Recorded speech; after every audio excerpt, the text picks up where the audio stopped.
Hello hi नमस्कार Parag, welcome back my YouTube channel. आप सभी लोगों को मकर संक्रांति की ढेरों सारी शुभकामनाएं। तो हम हैं उत्तराखंड से और हमारे वहाँ पर मकर संक्रांति को घुघुती त्यौहार के नाम से भी जाना जाता है और इस त्यौहार को बहुत अच्छे से मनाया जाता है। तो चलिए हम भी एक छोटा सा प्रयास करते हैं इस त्यौहार को मनाने की। जो ये मकर संक्रांति है, हमारे जो कुमाऊँ है यहाँ पर ना इसको घुघुते बनाकर बनाया जाता है। बट मेरे ससुराल में और मेरे जो मम्मी का घर है वहाँ पर घुघुते हम लोग नहीं बनाते, हम लोग सग्यान बनाते हैं। कुमाऊनी में सग्यान का मतलब होता है कि उस दिन हम खाने की बहुत सारी पकवानें बनाते हैं। और घुघुते में क्या होता है कि वो आटे के जो घुघुते होते हैं, उसकी फ़ोटोज़ मैं यहाँ पे लगा लूँगी, आप देख लेना, वो बनाते हैं। बट हमारे वहाँ पे वो नहीं बनाया जाता। तो ऑफिस से आने के बाद हमने पूजा करी और उसके बाद हमने खाने की तैयारी करी। तो मैं खाने में बना रही हूँ खीर और मीठे में, जिसमें मैंने चावल सोख करके रख दिए थे। उसके बाद उड़द की दाल जिसके पकौड़े बनाऊँगी, आलू और मटर की सब्जी मिक्स वेज। और ये टमाटर को मैंने पहले ग्राइंड करके रख दिया था और उसके बाद मैंने कर दिया था खाना बनाना स्टार्ट। क्योंकि आज के दिन ना हम लोगों को ये सारे पकवान बनाने ही होते हैं, क्योंकि ये जो त्यौहार होता है ये हमारे उत्तराखंड का बहुत ही बड़ा त्यौहार होता है। जो घुघुतिया त्यौहार है ना, ये काफ़ी प्रसिद्ध त्यौहार है हमारे कुमाऊँ में। और जो गढ़वाल में है ना, गढ़वाल में तो इसको मकरैनी भी बोलते हैं और जो हमारे कुमाऊँ में इसको उत्तरैनी या फिर घुघुतिया त्यौहार बोला जाता है। जो हमारा उत्तराखंड राज्य है ना, वहाँ पे मकर संक्रांति और जो घुघुतिया का त्यौहार है ना, वो बहुत ही ज़्यादा धूमधाम से और बहुत ही अच्छे तरीके से बनाया जाता है। तो मैं यहाँ पे दोनों सब्जियाँ चढ़ा रही हूँ। पहले आलू मटर मैंने चढ़ा दिए थे, उसके बाद जो मिक्स वेज है वो मैं बना रही हूँ। तो मैं इसके ना आपको एक छोटी सी कहानी सुनाती हूँ, जिन लोगों को नहीं पता कि घुघुतिया त्यौहार क्यों मनाते हैं, इसका क्या मान्यता है। तो क्या था ना, एक बार बहुत पुरानी कहानी है, जब कुमाऊँ में ना चंद्रवंश के जब राजा थे वो राज करते थे। तो उनका ना कोई संतान नहीं थी, जिससे ना वो बहुत परेशान होते थे। और जो उनका मंत्री था ना, वो सोचता था कि राजा के बाद ना सारा राज्य उसी का होगा। तो एक बार ना राजा जो है चंद्रवंश, वो एक बार बागनाथ के मंदिर में गए और उन्होंने वहाँ पे ना संतान प्राप्ति की प्रार्थना करी। तो उनको ना एक पुत्र की प्राप्ति हुई जिसका नाम था निर्भय चंद्र। और उस निर्भय चंद्र को ना उसकी माँ बहुत ज़्यादा प्यार करती थी और जिसका नाम ना उन्होंने बहुत प्यार से घुघुतिया रखा हुआ था। तो घुघुतिया के गले में ना उसकी माँ ने एक घंटी वाली ऐसे एक माला बांध रखी थी। तो जब भी वो किसी बात पे जिद करता तो उसकी माँ बोलती थी कि तू ना जिद मत कर, मैं तेरी इस माला को ना कौवे को दे दूँगी। तो इससे ना घुघुतिया बहुत वो हो जाता था, मतलब बात को मान जाता था और अपनी मम्मी से जिद नहीं करता था। बट एक जब जो राजा था, जो राजा का मंत्री था, वो ये सारी चीज़ें देख कर ना नाखुश होता था, क्योंकि उसको राजा की सारी संपत्ति चाहिए होती। तो एक दिन वो क्या करता है कि जो निर्भय चंद्र है, मीन्स राजा का जो लड़का होता है, उसको अगवा कर लेता है। बट जो कौवे होते हैं ना, वो राजा की जो बेटा होता है निर्भय चंद्र, उसके बाद अच्छे दोस्त बन जाते हैं। क्योंकि वो जब भी उसकी मम्मी कहती थी काले कौवा आ जा, घुघती माला खा जा, मतलब जो घुघती की माला है उसको तो ले जा। तो सारे कौवे आ जाते थे, पर उनको पता था कि ये तो सारा एक मतलब मजाक कर रहे हैं इसकी मम्मी करके। तो वो उनके दोस्त बन गए थे कौवे। तो जब वो जो राजा का मंत्री है वो निर्भय चंद्र को लेके जा रहा था, तो सारे कौवे ने उसको देख लिया और वो ज़्यादा दूर नहीं जा पाया। तो सारे कौवों ने उस पर हमला कर दिया। हमला करने से क्या हुआ कि वो मंत्री जो है वो भाग गया और उसके साथ के जो सारे सिपाही थे वो भी भाग गए।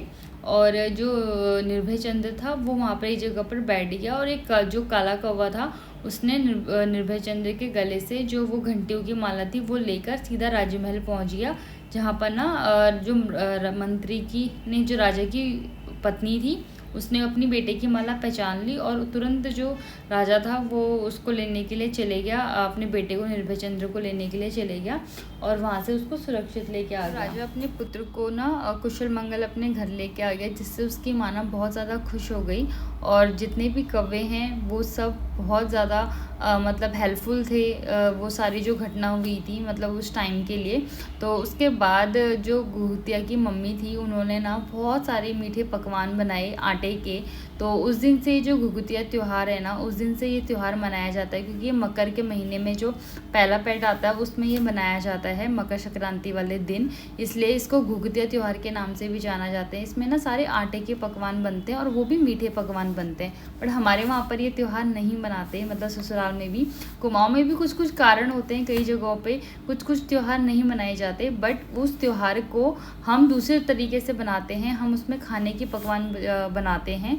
तो जब वो घुघुतिया के मतलब जो निर्भय चंद्र था वो घर आ गया था, तो उसकी मम्मी ने आटे के बहुत सारे पकवान बनाए और जो घुघुते की माला है वो बनाई। उसके बाद वो घुघुते के माले काले कौवा जो है उनके लिए बनाई। और उसके बाद वो जो कहानी है काले कौवा आजा घुघुती माला खा जा, ये बहुत ही प्रसिद्ध हमारे वहाँ की एक ये गाना है। मतलब गाने अब इस ये गाना हो गया है, ये उस टाइम पे ये लाइन थी काले कौवा आजा घुघुती माला खा जा। तो इसके पीछे की कहानी यही है, इसीलिए ये त्यौहार बहुत ही बड़ा त्यौहार मनाया जाता है हमारे कुमाऊँ में। उसमें जो छोटे बच्चे होते हैं उनके गले में घुघुतों की माला जब बनाते हैं उसको पहनाते हैं छोटे जो बच्चे होते हैं और उनको पैसे देते हैं। तो बस मेरा भी खाना बन रहा था यहाँ पे और अर्जुन आ गए थे ऑफिस से।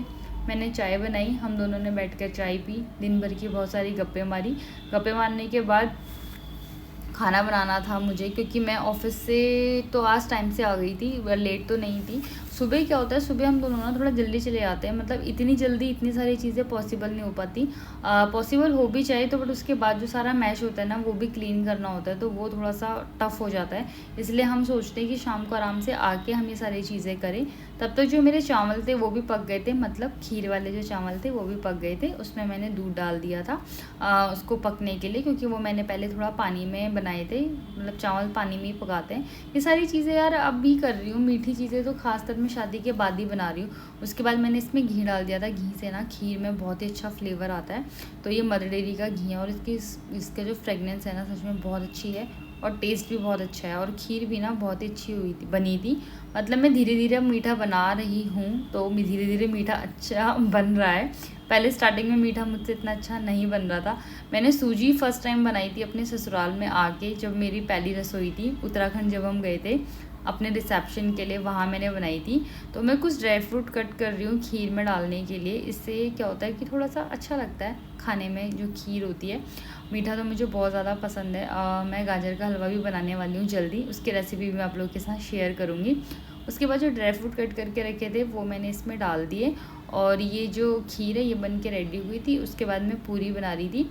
हमारे वहाँ पे क्या होता है ना, कुमाऊँ में हमारे रिचुअल्स है कि ना पूरी बनाने से पहले हम 2 पूरी ना अपने भगवान मीन्स इष्ट के नाम के निकालते हैं और उसको ना हम अपने जो हमारे चूल्हे होते हैं वहाँ पे रखते हैं। क्योंकि चूल्हा अग्निदेव मतलब अन्न देवता, जहाँ से हमको अन्न प्राप्त होता है, पहले हम उनको ये सारी चीज़ें दान देते हैं।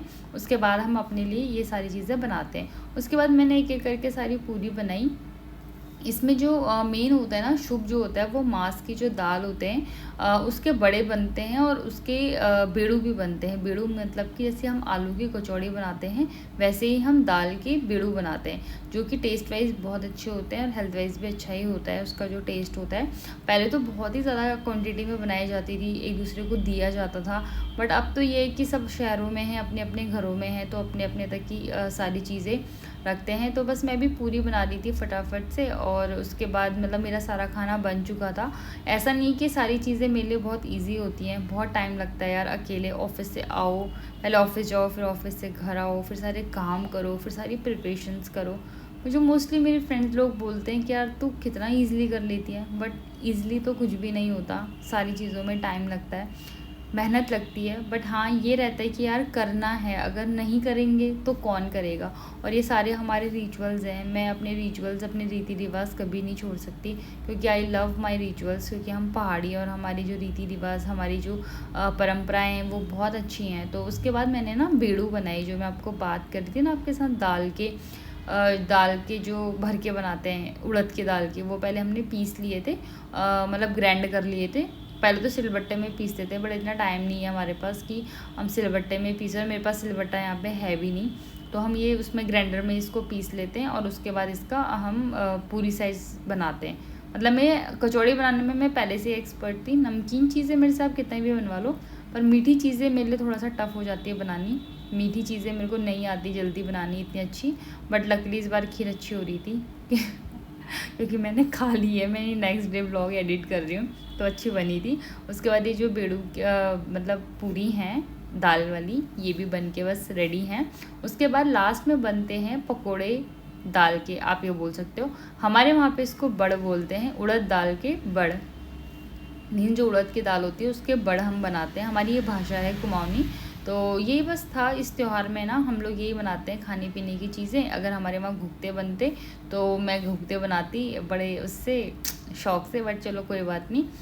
मेरे ससुराल में भी नहीं बनते और मेरे मायके में भी नहीं बनते। तो ये जो बड़े हैं ये बन के रेडी हैं, और साइड में पूरी तो मैंने बनाई दी थी, खीर भी बन के रेडी है। मतलब खाने पीने का ही सारा त्यौहार होते ही खाने पीने के लिए है यार। और पर ना मैं, मेरे पास जब भी जितना भी टाइम होता है, मैं उस टाइम को मैनेज करके कोशिश करती हूँ कि यार चीज़ें छूटे ना और मुझसे बन जाए। और ख़ासकर हमारे कुमाऊनी त्यौहार चाहे जितने भी हैं वो तो मुझे बनाने हैं। तो मैंने खीर, पूरी, आलू मटर की सब्जी और बेड़ू और ये बड़े दाल के ये मैंने बनाए थे। तो आप ये आप सभी लोगों के लिए। उसके बाद मैं मंदिर में गई और मैंने भगवान जी को इसका भोग लगाया, क्योंकि पहले तो भगवान जी, उसके बाद हम सब। बस उसके बाद हम लोगों ने भी खाया। और आप लोगों को बहुत सारी ढेरों सारी शुभकामनाएं मकर संक्रांति की। Do like, share and subscribe. Thank